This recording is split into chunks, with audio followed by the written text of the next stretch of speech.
Welcome back. All right, so news of the day video for all you fine people for your Monday, April the 22nd. And I don't have anything Utah at this point, so Star Wars. Sure, why not? So we're starting off with Utah. New NHL owner Ryan Smith saying that the naming contest is going to be underway. There will be an 8 mascot bracket. So basically, you'll use the mascot to choose the name of the team. So it's an 8 name bracket. We'll see how it goes. I know Yeti's the one people want to see. We'll see if Yeti's one of the options.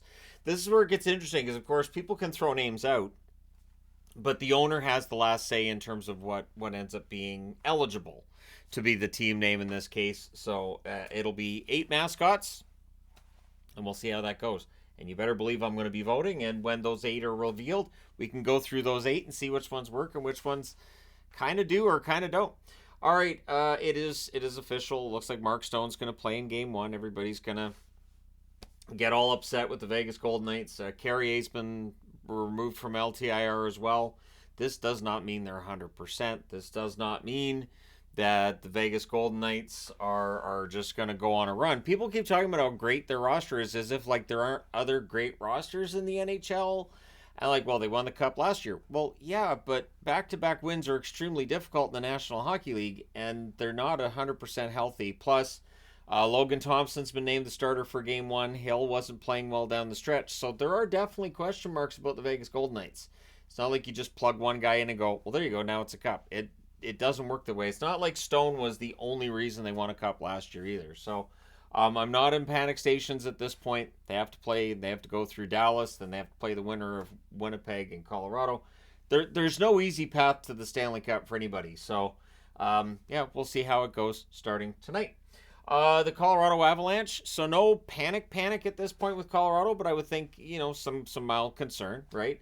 Last night, Georgiev did not give them the kind of goaltending you need in the playoffs to get victories. So, Coach Bednar did call him out after the game, basically that it wasn't good enough.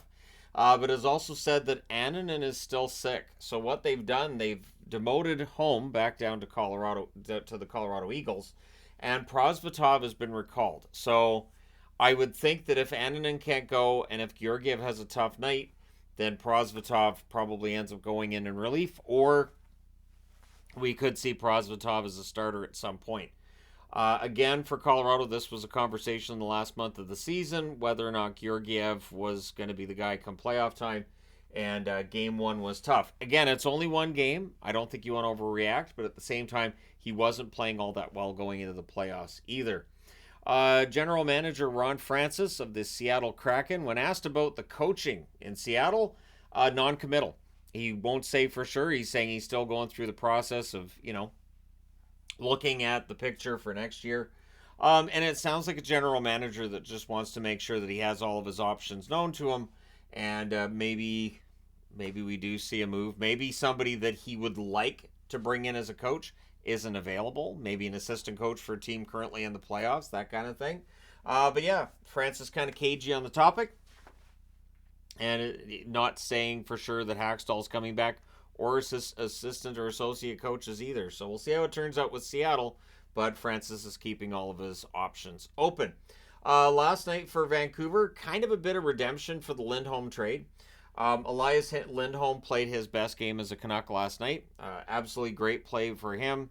And so, yeah, that definitely helps make the trade look better. It's just the one game, but it was nice to see Lindholm go out there and play well.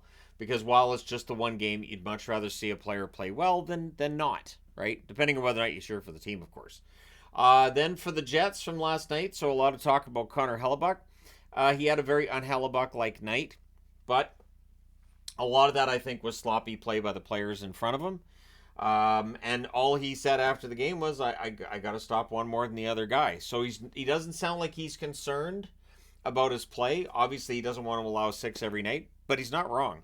It's the Grant Fuhr school of goaltending. I don't have to stop all of them. I just have to stop one more than the goalie at the other end.